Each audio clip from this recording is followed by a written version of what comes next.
ایک یہ بچی نے پوچھا کہ بہت سے بزرگان دین اپنے آپ کو سگے مدینہ کہتے ہیں، مدینے کا کتا کہتے ہیں، اس میں کیا حکمت ہے؟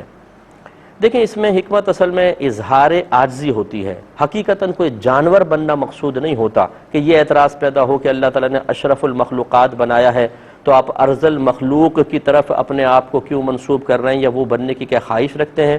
ایسا نہیں ہوتا، یہ اظہار عاجزی ہوتا ہے۔ بعض وقت خوف خدا کی بنا پر، جیسے حضرت عمر فاروق رضی اللہ تعالی عنہ کے بارے میں منقول تھا کہ آپ یہ کہا کرتے تھے کہ کاش میں کوئی مینڈھا ہوتا، مجھے ذبح کیا جاتا اور میرے گوشت کھا جاتے، لوگ ہڈیاں چباتے، لیکن میں مطلب انسان نہ ہوتا، کاش۔ یہ خوف خدا کی وجہ سے تھا۔ اور اس طرح جو بزرگان دین اپنے آپ کو سگے مدینہ یا مدینے کا کتا کہتے ہیں، یہ اظہار عاجزی کی وجہ سے ہے، اس میں شرعاً کوئی حرج نہیں ہے۔ اظہار عاجزی جب خود بزرگان دین سے منقول ہوا تو اس کا نقل ہونا ہی، منقول ہونا ہی جواز کی دلیل ہے، یاد رکھے۔ تو اس لیے اس پہ اعتراض وہی کرے گا جس بیچارے کو دین اور شریعت کا علم نہیں ہوگا۔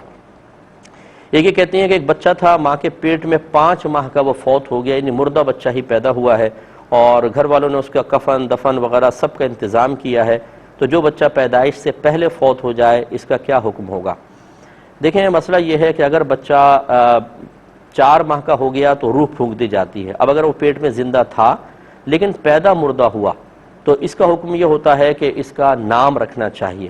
لیکن اس کا کوئی غسل یا کفن دفن نہیں ہوتا کیوں وہ مردہ پیدا ہوا ہے۔ ہاں، اگر وہ پیدا ہو کر ایک بھی سانس لیتا تو پھر اس کا غسل بھی تھا، کفن دفن نماز جنازہ سب چیزیں تھیں، لیکن جو بچہ مردہ پیدا ہوا تو مردے کی نہ نماز جنازہ ہوتی ہے، نہ اس کا غسل اور کفن دفن وغیرہ ہوتا ہے۔ اس کا حکم یہ ہے کہ صاف کرنا چاہیں تو صاف کر کے کپڑے میں لپیٹ کر اسے قبرستان میں ضرور دفن کر دیں، ادھر ادھر نہ پھینکیں، لیکن اس طرح کا اہتمام کی حاجت نہیں ہوتی۔ اور نام ضرور رکھیں، کیونکہ بروز قیامت بچے کو بہرحال زندہ کیا جائے گا اور اس کو نام سے پکارا جائے گا، اس لیے بے نام اس کو نہیں دفن کرنا چاہیے۔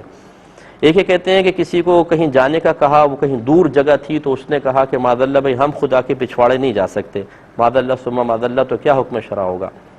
دیکھیں، پچھواڑا کہتے ہیں پیچھے کو پچھواڑا،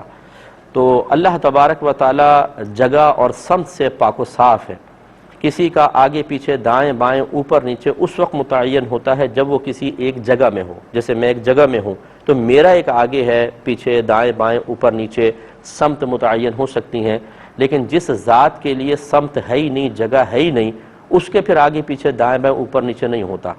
دیکھیں، یہ آگے پیچھے اوپر نیچے یہ جہات ستہ جو ہیں یہ سب مخلوق ہیں۔ مخلوق وہ ہوتی ہے جو پہلے نہیں تھی، بعد میں اس کو تخلیق کیا گیا۔ اس کا مطلب ایک وقت ایسا تھا کہ اللہ تبارک و تعالیٰ تھا لیکن یہ 6 جہات نہیں تھیں، بتائیے پھر اللہ تعالیٰ کہاں تھا؟ وہ پھر مطلب اس کے لیے سمت کا تعین، اس کا مطلب ہے کہ اللہ تعالیٰ کے لیے سمت کا تعین نہیں ہے۔ ان 6 جہات کے پیدا کرنے کے بعد ایسا نہیں ہے کہ اللہ تعالیٰ جگہ میں آ گیا اس کے لیے جہات وغیرہ۔ تو اب جو اللہ کے لیے جہت ثابت کرے اس کا حکم کیا ہوگا، میں عرض کرتا ہوں۔ اس کے بعد شرعی حکم یاد رکھیں کہ جب یہ ثابت ہو گیا کہ اللہ تعالیٰ کے لیے جہت ثابت کرنا منع ہے، اب اگر کوئی ثابت کرنے کی کوشش کرے، جیسے یہ جملہ کہا، اگرچہ وہ کہتا ہے میں نے محاورتاً کہا، لیکن پھر بھی اس میں بہت ہی بڑی بے ادبی پوشیدہ ہے، اسے چاہیے کہ احتیاطاً تجدید ایمان کرے اور تجدید نکاح کرے۔ اور ایسا شخص اگر ہدایت دینے اور نصیحت کرنے کے باوجود نصیحت قبول کرنے کے لیے تیار نہ ہو تو دیگر لوگوں کے لیے حکم شرع یہ ہے کہ اس کا سوشل بائیکاٹ کریں، اس کو سلام نہ کریں، سلام کا جواب نہ دیں، بیمار ہو تو عیادت نہ کریں، اگر مر جائے تو جنازے میں شرکت نہ کریں، وہ کو خوشی میں بلائے تو اس کو ریجیکٹ کر دیا جائے، اس کو اپنی خوشی غمی میں آنے نہ دیا جائے تاکہ اس کو احساس ہو کہ اس نے اللہ تعالیٰ کی بارگاہ میں بہت بڑی بے ادبی کی ہے۔